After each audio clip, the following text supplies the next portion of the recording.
Assalamualaikum warahmatullahi wabarakatuh. Perkenalkan, nama saya Irmayanti dengan NIM 2312110010 dari kelas PAI 4A.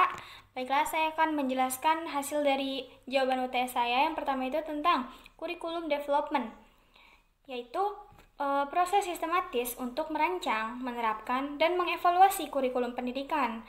Proses ini melibatkan beberapa langkah, yaitu analisis kebutuhan, terus juga menentukan tujuan pembelajaran, memilih konten, dan mengembangkan metode pendidikan.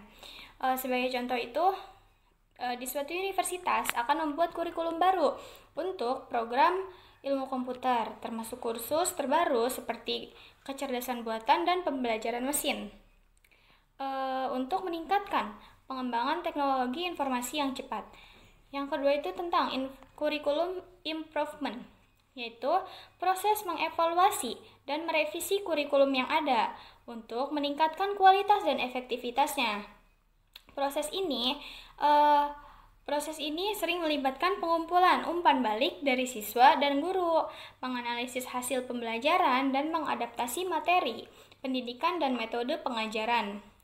Contohnya itu ada di revisi kurikulum sekolah dasar. Setelah melakukan penilaian, sekolah dasar ini menemukan bahwa siswa memiliki tantangan dalam pelajaran matematika. Jadi sekolah ini kemudian ditingkatkan dengan menambah materi praktis dan menggunakan metode pengajaran interaktif untuk meningkatkan pemahaman siswa tersebut. Jawaban nomor 2 itu tentang asas psikologis. Jadi asas psikologis ini merupakan asas penting dalam kegiatan pengembangan kurikulum, terutama yang berkaitan dengan pembelajaran psikologi dan psikologi anak. Oleh karena itu, ketika penyusun keakuratan pemilihan kurikulum yang efektif dan materi pembelajaran yang akan disajikan, teori pembelajaran yang diadopsi sangat ditentukan. Pakar pengembangan kurikulum selalu menjadikan anak-anak sebagai salah satu titik pemikiran paling penting.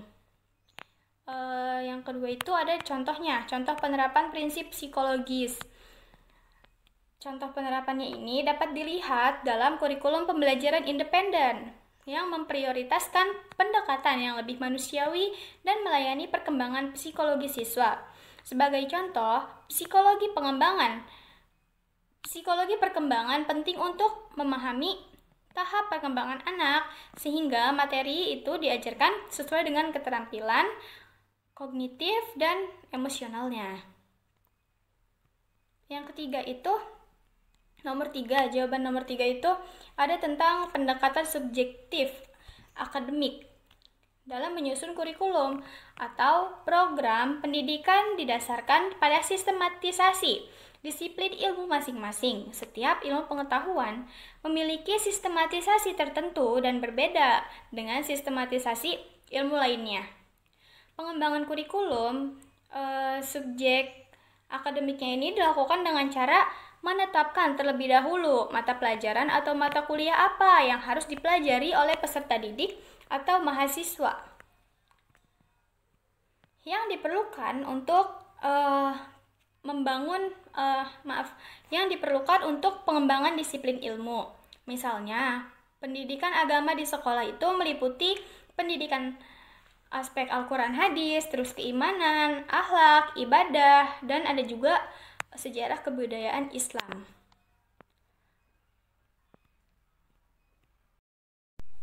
Selanjutnya, yang nomor 4 itu ada prinsip-prinsip umum pengembangan kurikulum. Yang pertama itu ada prinsip relevansi. Terdapat kesesuaian antara tujuan, konten atau pengalaman pembelajaran, terus juga komponen penilaian organisasi dan kurikulum. Yang kedua itu prinsip fleksibilitas. Kurikulum semestinya bersifat fleksibel dan dinamis. Yang ketiga itu ada prinsip kontinuitas. Jadi, perkembangan dan proses pembelajaran siswa itu dilakukan secara berkesinambungan. Terus juga pengembangan kurikulum perlu dilakukan secara bersama-sama, yaitu berkolaborasi antara pengembangan kurikulum tingkat SD dengan pengembangan kurikulum SMP, SMA, dan perguruan tinggi. Yang keempat itu ada prinsip praktis.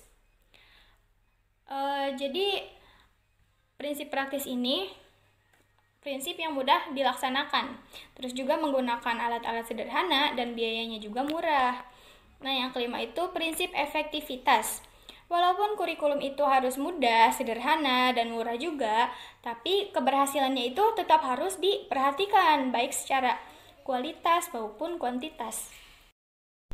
Baik, selanjutnya itu ada prinsip-prinsip khusus. Prinsip-prinsip khususnya itu berkaitan dengan prinsip pengembangan setiap anatomi kurikulum, yaitu meliputi tujuan, isi, strategi pelaksanaan atau pembelajaran, dan juga prinsip pengembangan penilaian. Yang pertama itu ada prinsip pengembangan tujuan kurikulum. Yang kedua itu prinsip pengembangan isi atau konten.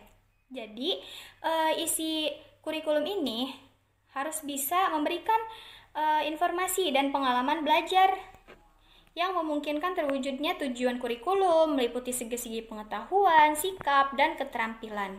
Yang ketiga itu ada prinsip pengembangan proses dan strategi saat mengajar atau belajar. Jadi saat belajar atau mengajar itu harus memperhatikan kecukupan metode atau teknik belajar, mengajar untuk menyampaikan bahan ajar, terus juga variasi metode atau teknik dalam proses belajar mengajar, untuk perbedaan individu siswa, keterampilan secara proporsional disusun dengan sistematika yang logis dan sistematis. Baik, yang 4B itu relevansi. Relevansi itu berarti tepat atau harmonis ketika mengacu pada prinsip-prinsip yang relevan. Kurikulum setidaknya harus memperhatikan aspek-aspek internal dan eksternal. Secara internal, kurikulum antara komponen kurikulum terkait tujuan, bahan, strategi, dan juga evaluasi. Komponen-komponen ini juga terkait dengan persyaratan sains dan teknologi. Persyaratan sains dan teknologi ini berarti relevansi atau relevansi epistemologis. Persyaratan dan kemungkinan siswa atau relevansi psikologis, dan persyaratan dan kebutuhan pengembangan masyarakat atau relevansi sosiologis. Contoh konkret tentang prinsip relevansi dalam pengembangan kurikulum ini yaitu mengingat perkembangan teknologi, kurikulum di sekolah menengah atau SMP dapat memasukkan program komputer dan keterampilan digital. Materi ini relevan untuk mempersiapkan siswa menghadapi dunia kerja yang semakin digital. Baik, mungkin cukup penjelasan dari saya. Wassalamualaikum warahmatullahi wabarakatuh.